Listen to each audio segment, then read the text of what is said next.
Howdy, folks. This is Paul, back at you with another quick random movie podcast where I just talk about movie news articles and things that have crossed my mind this past week. This is Paul speaking. I don't know if I introduced myself. This is Paul. Yeah, and I just want to talk about the big news stories that came on my radar and give my quick thoughts on them. All right, ready? Here we go. First one, this is a biggie. So there's been a push for more diversity in Hollywood, and with that became more jobs for people who their job is to oversee and make sure that studios are hiring more diverse people. This past 2 weeks, 4 notable people from 4 different studios have been fired. So you have at Disney, LaTondra Newton, Chief Diversity Officer, scrapped. Netflix, Verna Myers, Diversity Executive, scrapped. Warner Bros, Karen Horn, SVP of Diversity, Equity, and Inclusion, scrapped. And then Janelle English for the Academy, EVP of Impact and Inclusion, scrapped. I feel like, first of all, it's really strange that all these 4 people within the same 2 weeks stepped down or were fired. It kind of reminds me of back when Tucker Carlson was fired from Fox News. Don Lemon was fired from CNN the same week. I feel like it's like these studios, these media companies, they pretend to be rivals and all, but they operate on the same wavelength. They probably call each other and say, hey, let's do this, but let's do it all at the same time to make sure we don't get bad press. We'll all take the hit together. I feel like there's a bit of that going on because it's a little strange that all 4 of these people from 4 different facets of film were fired. So we had Disney, Netflix, Warner Bros., and then the Academy. What does this mean? Is woke Hollywood finally crumbling? That's my Ben Shapiro impression. I think people are just a little fed up of it. I think diversity at the end of the day is good. It's a good thing. You want diverse stories because when you create diverse stories, you get more diverse films. And I like diverse films. I like getting a bit of everything. I watched a Korean film this past week, and I want to be able to watch films from all over the globe, from every part of America. America is a beautiful melting pot, and I want to hear different stories from different experiences of Americana.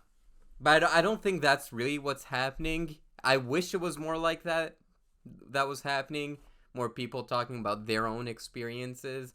But instead, you kind of just have the top executives making their big budget movies and just slapping diversity in it in a very pandering and unnatural way.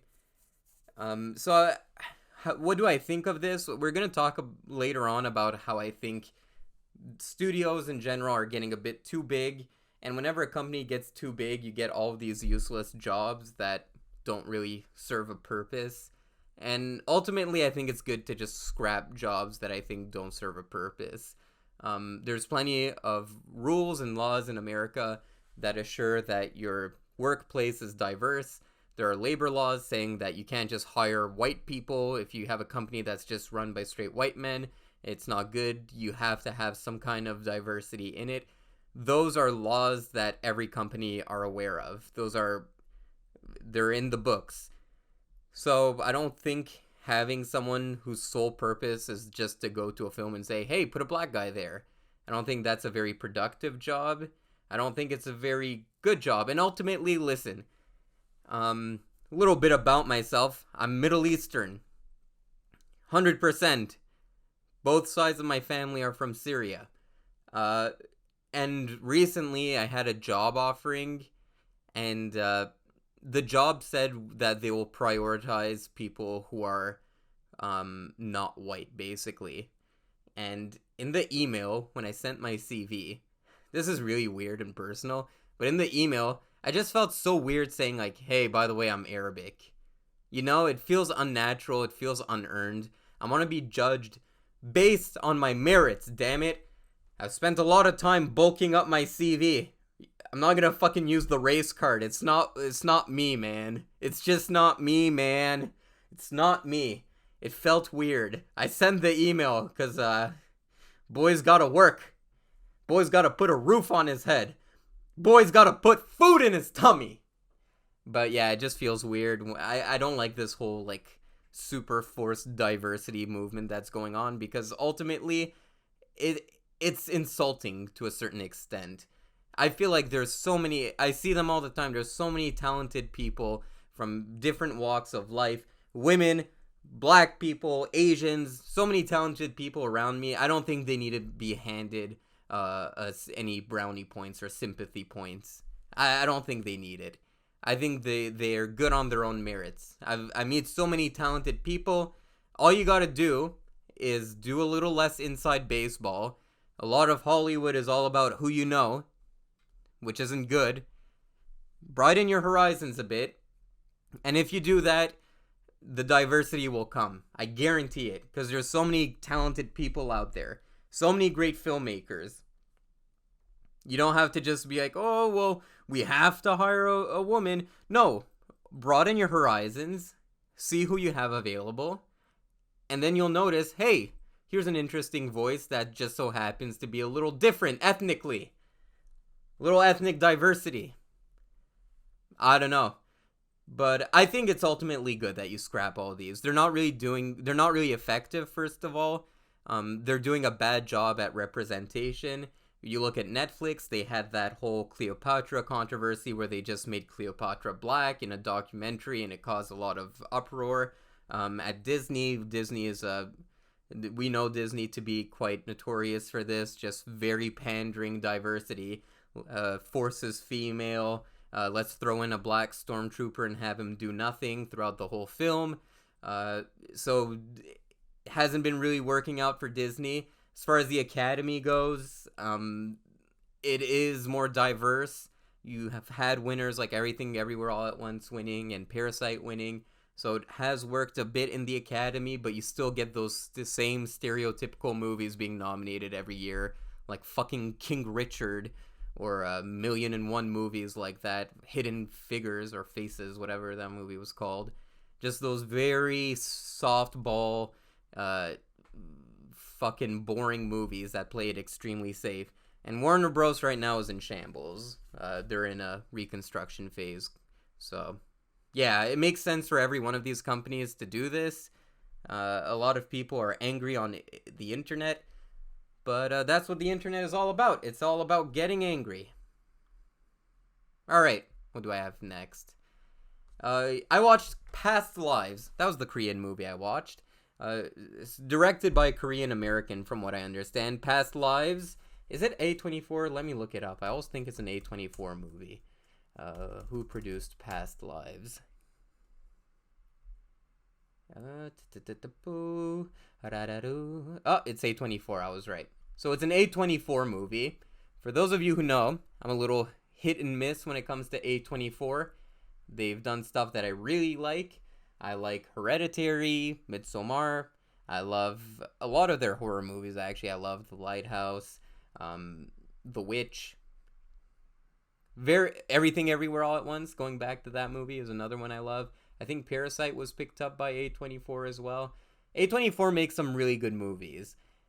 Lately, it's been a little hit and miss with me. I hated Men. I hated X. I didn't even bother watching Pearl. Bodies was okay, in my opinion. It was a little derivative of Tucker and Dale versus Evil. But it was fun, it was goofy, but it felt a bit more like a Blumhouse movie, if anything. It didn't really feel like high art A24. I feel like A24 has kind of become a parody of its own style. Kind of like what I said about Wes Anderson in Asteroid City. It's like Wes Anderson is just parodying himself at this point. I feel like A24 has kind of hit that as well. This is the first A24 movie I enjoy in quite a while, I'd say, since Everything Everywhere All at Once. Very, very smart movie. Very well done. The premise of the movie is you kind of have a movie in three parts. You're introduced to this little Korean girl who's living in Korea. She meets this boy. They kind of have like a kiddie kind of friendship slash romance. Then you fast forward 12 years later. The Korean girl is now in America, and the Korean boy is in Korea, and they start to reconnect through the internet. Then in the third part, 12 more years later, they meet in person. And you're kind of just looking at this romance that could have been, will be, that's for you to watch. But it's a very subtle movie, and it's very slow. And I always complain about these A24 movies and Hollywood movies in general being too slow.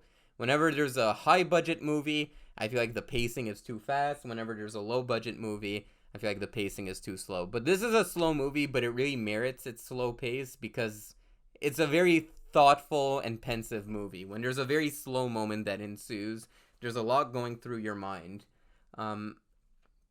It gave me flashbacks to Woody Allen movies, and no, I'm not talking about movies like Sleeper and the fucking sex movie. What was that called? It has a long ass title. There's like those goofier Woody Allen movies that feel more like Charlie Chaplin films.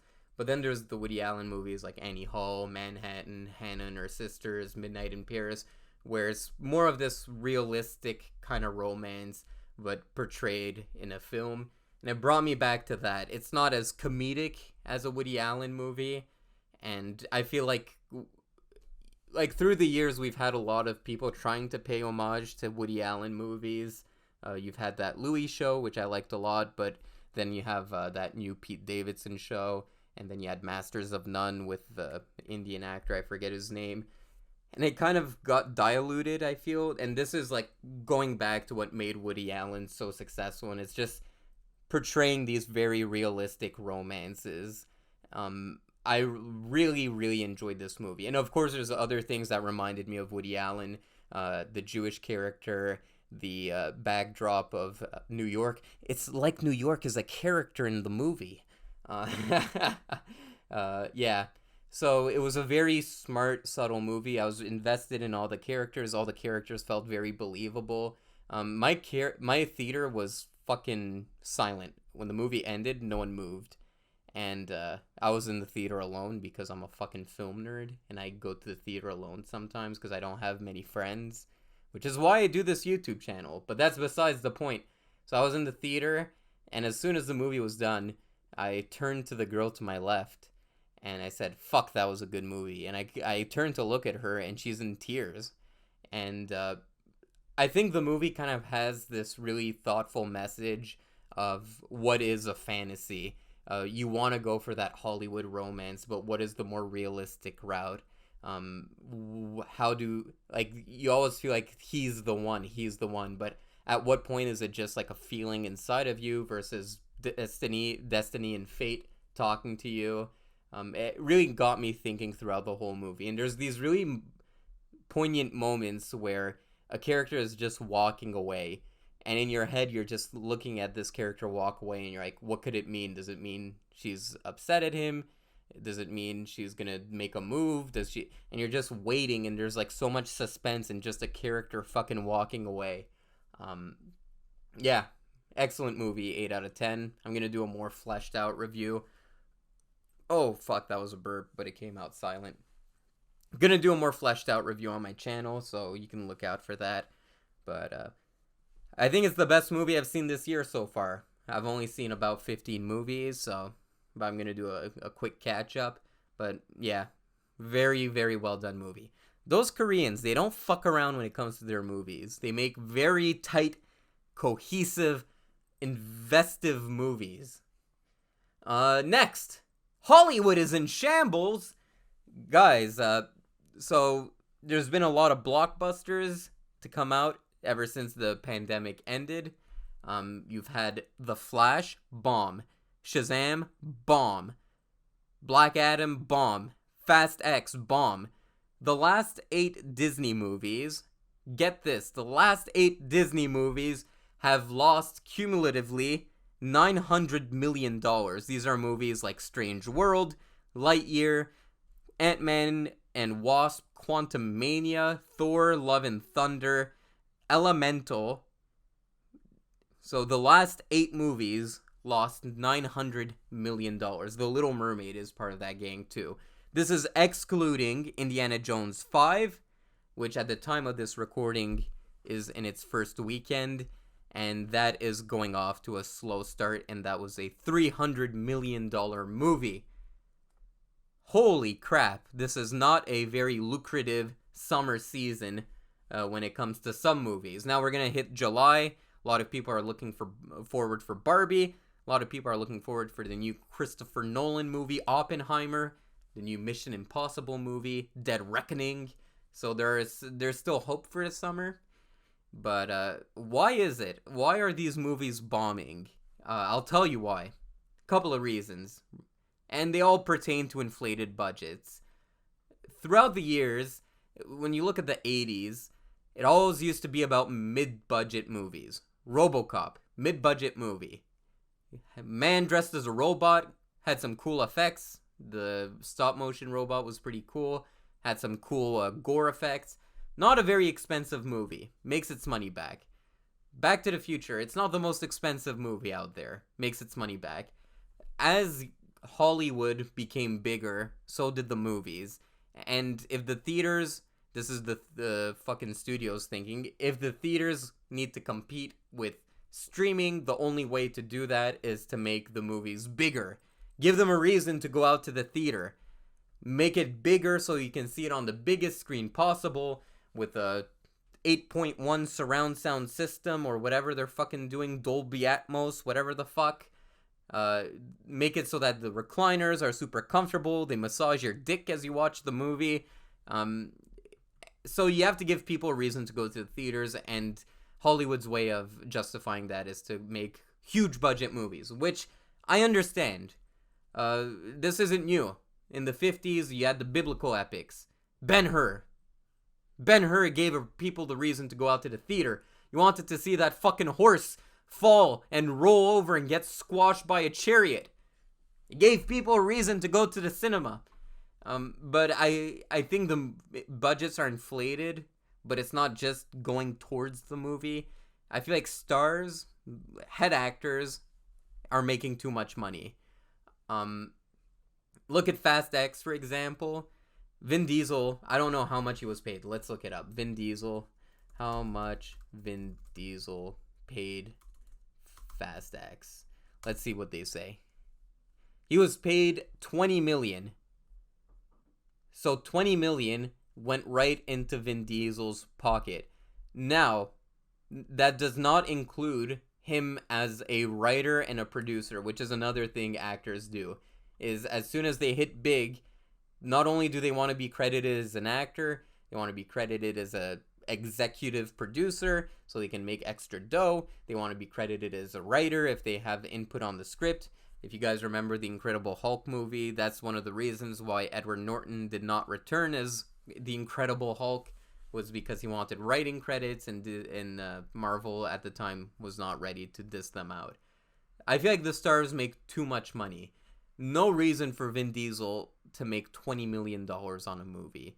The movie cost $300 million, and $20 million of it went straight to Vin Diesel. That is a lot of money. And if it goes straight to Vin Diesel, imagine all the other stars in that movie. Charlize Theron, Brie Larson, Ludacris. He's probably not making that much money, let's be real. Look at these superhero movies. It's the same problem. Like a movie like Thor: Love and Thunder, you have Natalie Portman and Chris Hemsworth. Chris Hemsworth has played Thor for multiple times now. Of course he's asking for big money. And then you have a big actress like Natalie Portman. You have Christian Bale too. I feel like too much money is going towards the stars.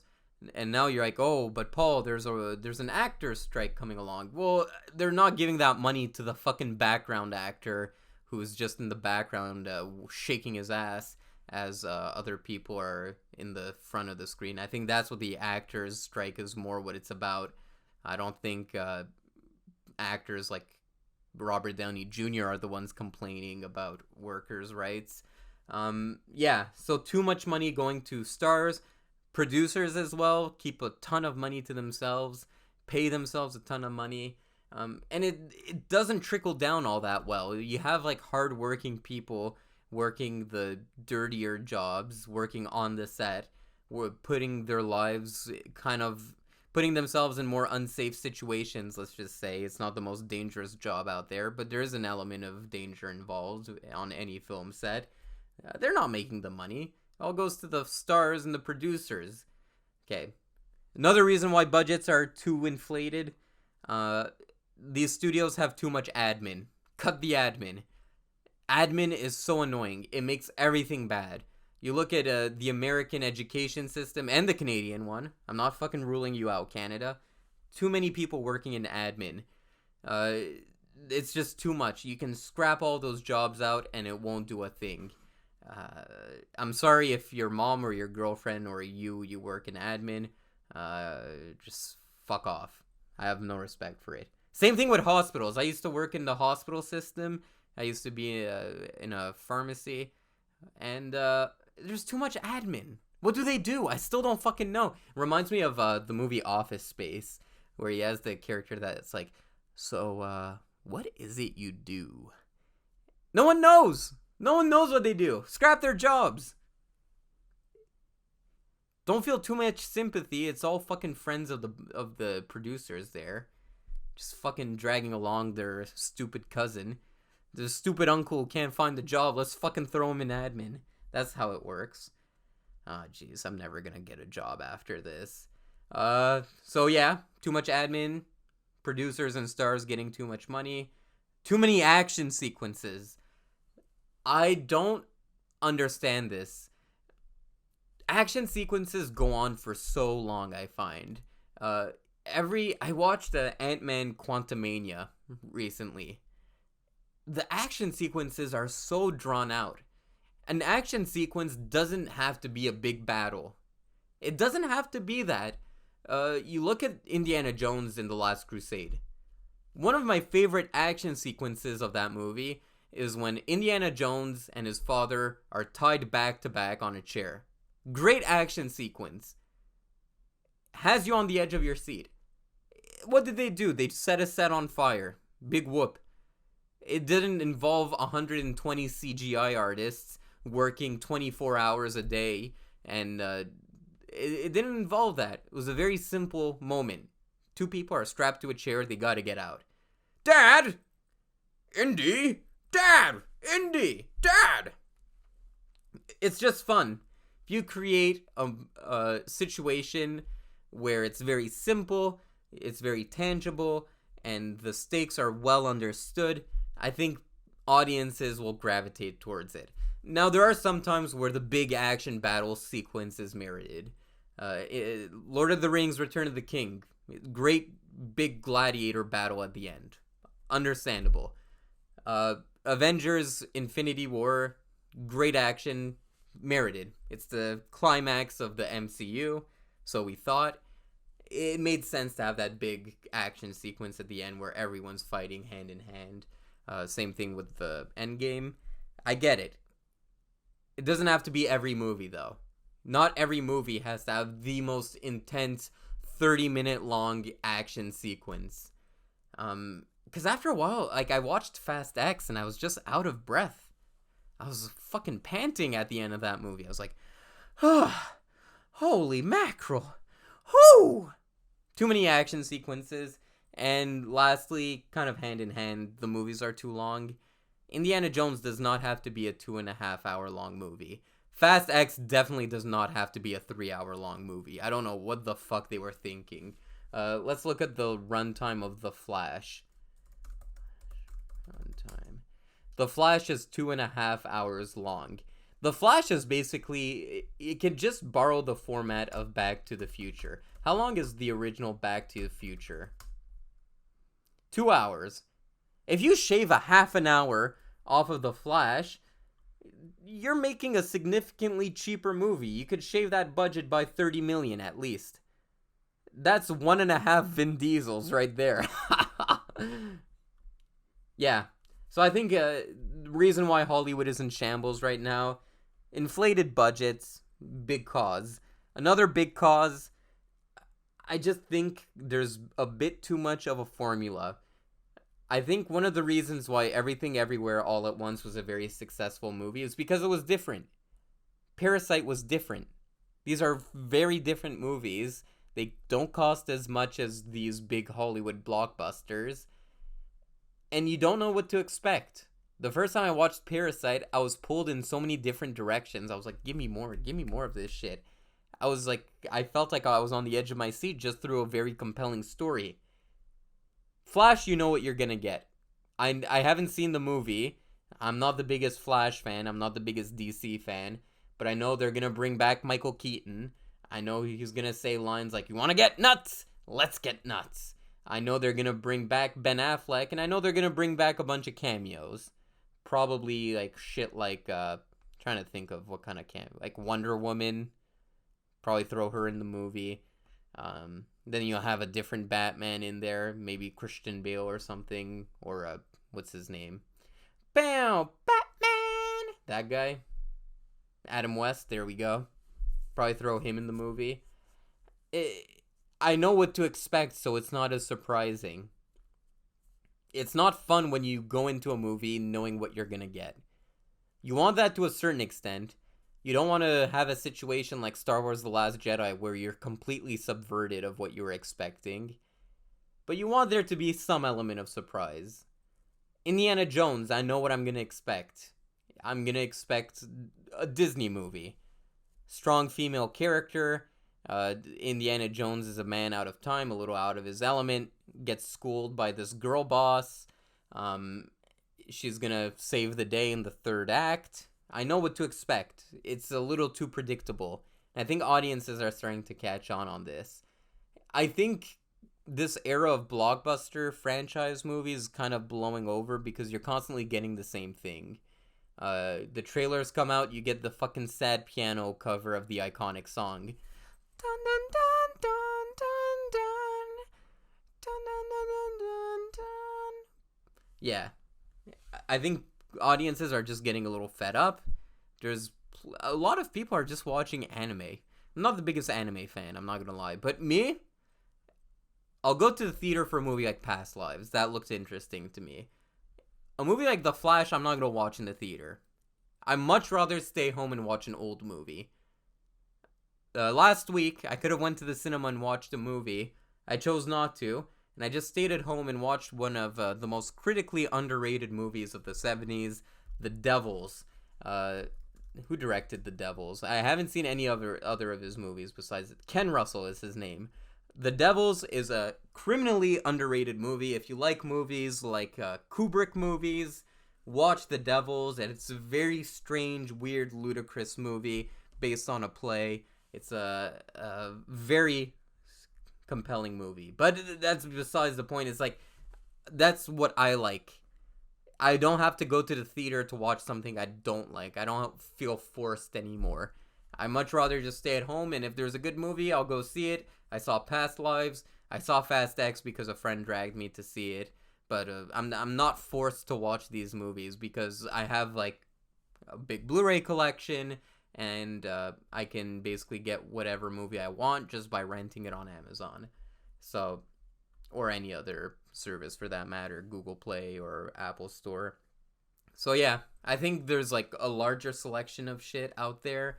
You have YouTube, social media, all of these things are competing for the audience's attention, and the track record for movies have not been great as of late. So people are just staying at home. There has to be a change. You need more good movies. If you make good movies, people will go watch them. It's very simple. Winning cures everything. And I think audiences still like going to the theater. I went to see Asteroid City in the theater. I didn't like the movie, but the theater was packed. A lot of people enjoyed the movie. It was a Wes Anderson movie, so there was an abundance of man buns, women with hairy legs, girls with LGBT flag pins on their clothing, and just overall a weird smell. So yeah, people will go to the theater. People like going to the theater, but they don't feel forced to go to the theater as much these days because it's not the sole way of getting entertainment. You got social media, YouTube, all these beautiful inventions.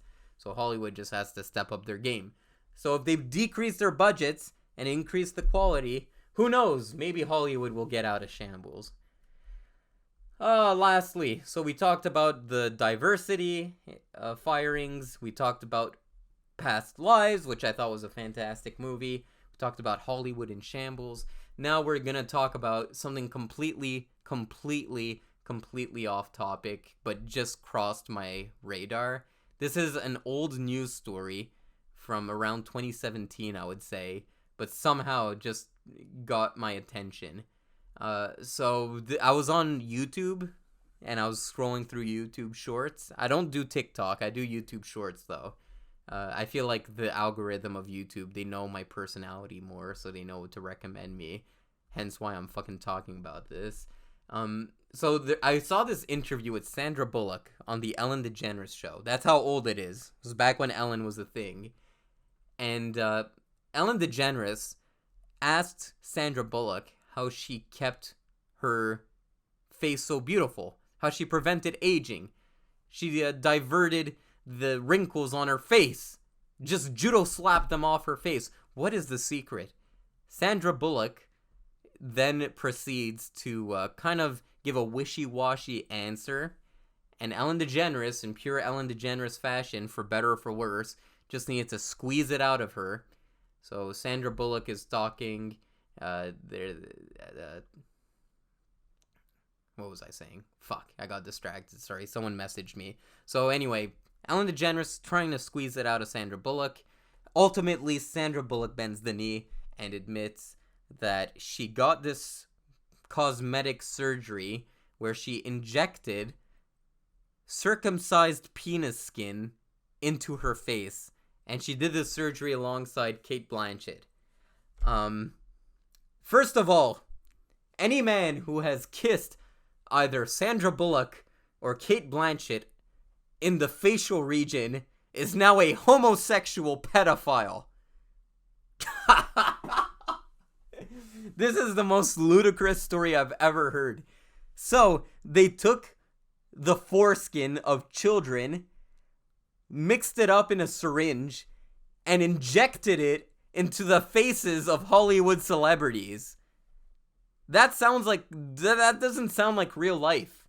That sounds like Brazil, the movie by Terry Gilliam, or Gilliam, whatever you fucking call him.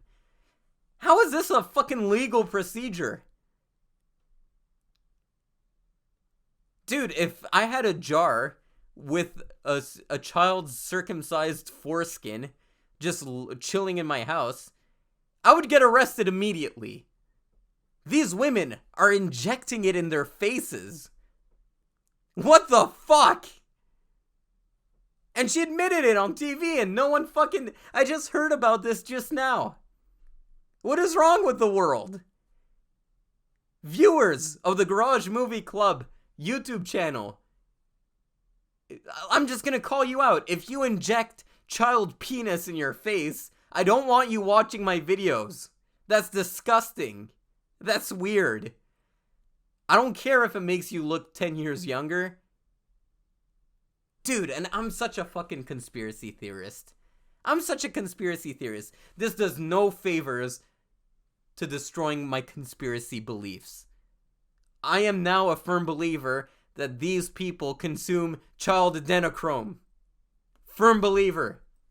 This just supports my theories. What the fuck? I am baffled. They ought to be ashamed of themselves. Injecting child penis in their face. Just get a fucking facelift. Jeez. That's disgusting. Alright, guys, that's all I got for you guys. I just ended on that note. Alright, see ya, folks. Take care.